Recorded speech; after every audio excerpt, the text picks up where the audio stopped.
बाबरी मस्जिद को सन 1980 के पहले कौन जानता था? मैं तो नहीं जानता था, कुछ लोग शायद जानते थे। आम हिंदुस्तानी जानता ही नहीं था बाबरी मस्जिद क्या है और राम जन्मभूमि की जगह क्या है। ना मुस्लिम जानता था ना हिंदू जानता था। आम मुसलमान जानता ही नहीं था, आम हिंदू जानता ही नहीं था, आम हिंदुस्तानी नहीं जानता था।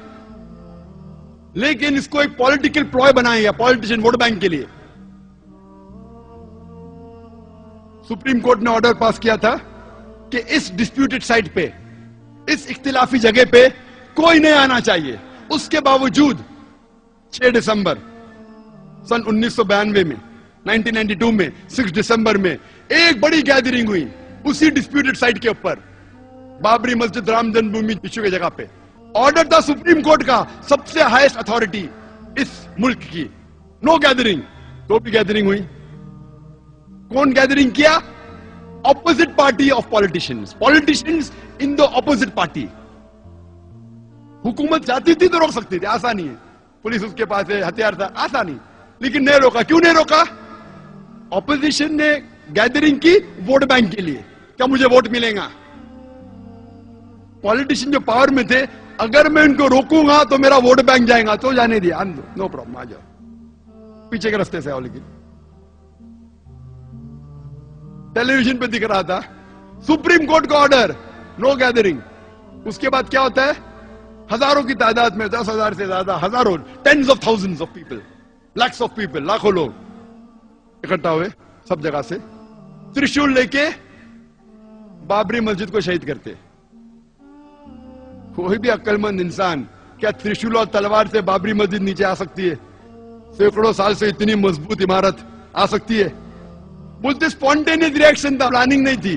टेलीविजन पे लाइव दिख रहा है, लाइव दिखा रहे, लाइव टेलीकास्ट, लाइव मैच होता है ना, वैसा लाइव दिखा रहे थे, कितने चैनल दिख रहा था।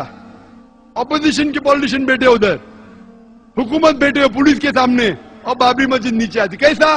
बाय डायनामाइट, दिख रहा है। और बोलते का स्पॉन्टेनियस रिएक्शन था। क्या स्पॉन्टेनियस? प्लानिंग थी। बम के जरिए बाबरी मस्जिद को शहीद किया जाता है।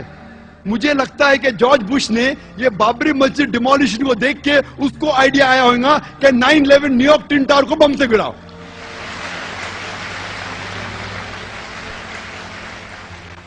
9/11 पे मुझे ज्यादा तकरीर नहीं करने का है, वो 9/11 तो इतना बड़ा, कम से कम 10 तकरीर कर सकता हूं मैं 9/11 के ऊपर, जॉर्ज बुश के ऊपर। लेकिन मुझे लगता है उसको आइडिया मिली बाबरी मस्जिद से। जिस तरीके से बाबरी मस्जिद को बम से गिराया गया और कहा गया कि स्पॉन्टेनियस रिएक्शन था, उसी तरीके से बम से गिराया ट्विन टावर को और कहा गया कि प्लेन ने मारा। चाहे तो इंशाल्लाह क्वेश्चन आंसर में टाइम रिया तो कहूंगा। क्या होता है? इमीडिएट सारे हिंदुस्तान में दंगे फसाद होते। दंगे फसाद होने के बाद एक्शन का रिएक्शन होता है, हजारों लोग मारे जाते, हजारों लोग का कत्ल होता है सारे हिंदुस्तान में, अक्सर मुसलमान। और खुसूसन बॉम्बे में बाबरी मस्जिद डिमोलिश की कौन जिम्मेदार? कोई भी आम आदमी जिसको थोड़ी भी अकल है वो कहेगा नंबर 1 रिस्पॉन्सिबल, सबसे ज्यादा जिम्मेदार ऑपोजिशन पॉलिटिशियन जिनने गैदरिंग की सुप्रीम कोर्ट के खिलाफ। नंबर 2 जिम्मेदार जो पॉलिटिशियंस पावर में थे, वो रोक सकते थे लेकिन नहीं रोका। क्यों? वोट बैंक जाएगा। उसके वजह दंगे फसाद होते। दंगे फसाद में पुलिस चाहती दंगे फसाद को रोक सकती। आप कोई भी सीनियर पुलिस ऑफिसर से पूछिए, मैं तो बहुत से पुलिस ऑफिसर से बात कर चुका हूं, इधर और बाहर भी, कोई भी सीनियर पुलिस ऑफिसर से पूछिए, दंगे फसाद को रोकना तो आसान सी बात है। जैसा शुरू हुआ विदिन अ फ्यू आवर्स, चंद घंटों में रोका जा सकता है। अगर कम पुलिस फोर्स है तो रिजर्व फोर्स को बुलाओ। टेररिस्ट अटैक्स को रोकना बहुत मुश्किल है। कुछ रोक सकते, सब नहीं। सब रोकना नामुमकिन है 100%। कुछ को रोक सकते। दंगे फसाद 100% रोकना आसान है अगर पुलिस फोर्स चाहे तो। लेकिन जो पुलिस चाहती भी रोकना नहीं रोक सकती थी। क्यों? क्योंकि उनको पॉलिटिशियन का दबाव था। पुलिस फोर्स तो फाइनली गवर्नमेंट के अंदर आती ना, होम मिनिस्टर के अंडर। वो पुलिस ऑफिसर चाहता भी था बेगुनाह मुसलमान का कत्ल ना हो, फिर भी कुछ नहीं कर सकता। क्यों? उसके सिर के ऊपर पॉलिटिशियन है। दंगे फसाद होते हैं बंबई में, 1500 मुसलमान का कत्ल होता है। मोर देन 90-95% जिनका कत्ल होता है मुसलमान होते हैं। 1800 से ज्यादा घायल होते हैं बॉम्बे राइट्स में। इवन पार्टीशन के वक्त भी बॉम्बे में इतना बड़ा दंगा फसाद है, जिस तरीके से ये दंगे फसाद हुए, और पुलिस चाहती रोक सकती थी, नहीं रोकी। हजारों बेगुनाह लोग की कत्ल हुआ।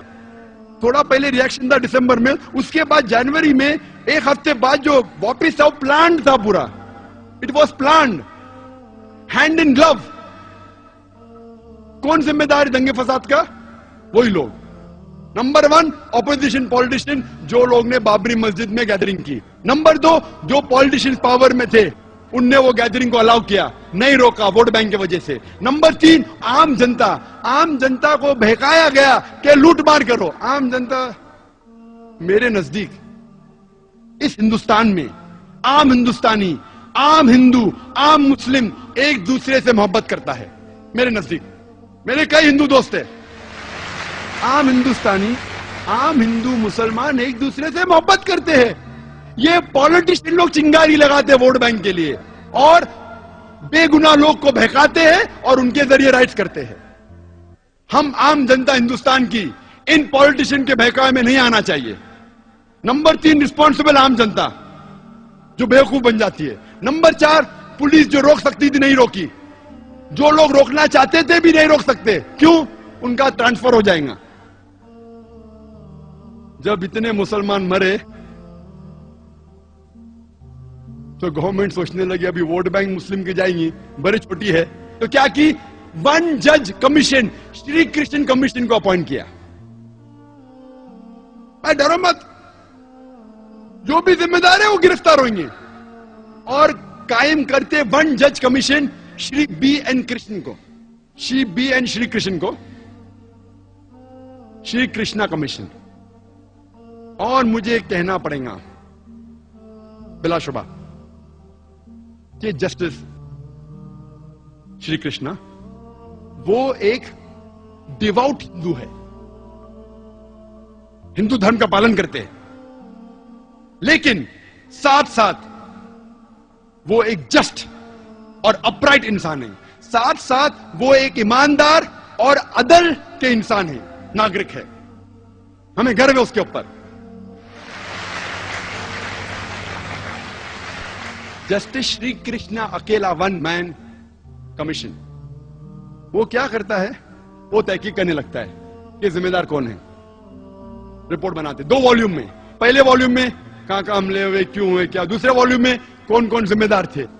श्री कृष्णा कहते हैं, जस्टिस श्री कृष्ण, मैं नहीं कह रहा हूं, जस्टिस श्री कृष्णा कहते हैं कि ये राइट्स के जिम्मेदार, it was pre planned by the opposition politicians of Maharashtra. अपने रिपोर्ट में लिखते नंबर 1 रिस्पॉन्सिबल शिवसेना बाल ठाकरे। मैं नहीं कह रहा हूं, श्री कृष्णा के, justice Shri Krishna. Number 2 the politicians in power, they could have stopped it. जो पॉलिटिशियंस पावर में थे वो रोक सकते थे, लेकिन नहीं रोका। नाम लिख के कहता है, माशाअल्लाह, गट्स है उसके पास, हिम्मत है उसके पास, जस्टिस श्री कृष्णा। मैं उसको कांग्रेचुलेट करता हूं, अकेला मैन। मैंने कोशिश किया कि आज उनको स्टेज के ऊपर चीफ गेस्ट जैसा बनाऊं, लेकिन मैंने दावत बहुत लेट दी, और कोई जस्टिस को भी कोशिश की, लेकिन लेट मुझे ध्यान आया कि एक को चीफ गेस्ट बना सकते थे। कई प्रोग्राम में काफी जस्टिस आ चुके हैं। वो लिखता है कि रूलिंग पार्टी, शरद पवार भी रिस्पॉन्सिबल है। मैं नहीं कहता हूं, justice Shri Krishna. Defence minister और चीफ मिनिस्टर सुधाकर राव, वो भी रिस्पॉन्सिबल, नाम लेके लिख रहा है। मानना पड़ेगा उस शख्स को, दाद देता हूं मैं उसकी। अल्हम्दुलिल्लाह सुम्मा अल्हम्दुलिल्लाह, अल्लाह उसकी हिफाजत करे। गट से उसमें वो लिखता है, ऑपोजिशन पार्टी पहली रिस्पॉन्सिबल, लोकल महाराष्ट्र गवर्नमेंट की, रूलिंग पार्टी नेक्स्ट रिस्पॉन्सिबल, उसके बाद police force which was hand in glove responsible. नाम ले रहे पुलिस ऑफिसर का,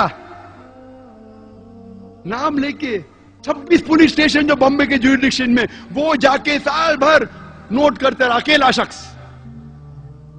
नाम लेके कमिश्नर, ज्वाइंट कमिश्नर, नाम भी लिया, त्यागी। दैट टाइम ज्वाइंट कमिश्नर क्या था उस टाइम, नाम लेके पुलिस ऑफिसर के, रिस्पॉन्सिबल कहता है शुरुआत हुई बाबरी मस्जिद से। एल के अडवाणी का नाम भी अंदर है, एल के अडवाणी, बाबरी मस्जिद, नाम लेते हुए। मैं तहकीक किया, लेकिन फिर पता चला ये शख्स जस्टिस BN श्री कृष्णा, हिम्मत है उसमें, नाम लेते हुए। तो हम जानते हैं ये वजह कि इसके जिम्मेदार नंबर 1 है पॉलिटिशियंस। इसीलिए हम मुसलमान को इंडियन जुडिशरी सिस्टम पे गर्व है, हमें फख्र है इंडियन जुडिशरी सिस्टम पे। हो सकता है कि पॉलिटिशियन हमें छोड़ देंगे, एक आम जो हिंदुस्तानी है, खुसूसन हम मुसलमान, चाहे पॉलिटिशियन हमें धोखा देंगे, चाहे कई बार पुलिस धोखा देंगी, लेकिन इंडियन जुडिशरी सिस्टम पे हमें गर्व है। और हम दुआ करते हैं अल्लाह से, क्या ये जुडिशरी सिस्टम को पॉलिटिशियन की भनक ना लगे, वरना खुदा इस देश को बचा सकता है। बॉम्बे राइट्स के बाद, जो दिसंबर 92 में हुआ था और जनवरी 93 में, 2 महीने बाद 12 मार्च 1993 में होता है बॉम्बे में सीरियल बॉम्ब ब्लास्ट।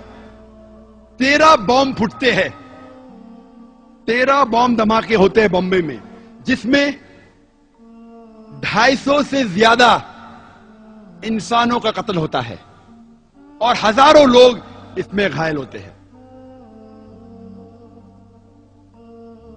उस टाइम कहना था, हो सकता है कि बॉम्ब ब्लास्ट मुसलमानों ने किया था। 2 साल पहले जब तकरीर की थी, उसके चंद दिन बाद ये वर्डिक्ट आने वाला था। ये जो केस चल रहा था बॉम्बे बॉम्ब ब्लास्ट 93 का, जब तकरीर की थी उस टाइम केस का जजमेंट नहीं आया था। जस्टिस श्री कृष्णा कहते हैं कि ये bomb blast was a reaction, और ये बॉम्ब ब्लास्ट के पहले और राइट्स के बाद जनवरी फरवरी 1993 में माहौल बंबई में मुसलमान के लिए बहुत गंभीर था। जब आम मुस्लिम सड़कों पे चलते थे, जब वो ट्रेन में ट्रैवल करते थे, सफर करते थे, बस में जाते थे, लोग उन्हें घूरते थे, उनको ताने मारते थे। मुसलमान का सड़कों पे निकलना मुश्किल हो गया। बॉम्ब ब्लास्ट होने के बाद हालत बदल गई। हर मुसलमान जानता है कि बेगुनाह इंसान की जान लेना गलत है। इस्लाम नहीं सिखाता है कि आप बेगुनाह लोग को कत्ल करो। अक्सर मुसलमान जानने के बाद कि ये बॉम्ब ब्लास्ट जो हुआ बंबई में 1993 मार्च में गलत था, गैर इस्लामी था, फिर भी अक्सर मुसलमान खुश हुए। कम से कम हम सिर उठा के चल तो सकते हैं। जस्टिस श्री कृष्णा कहते it was a reaction of the Muslims.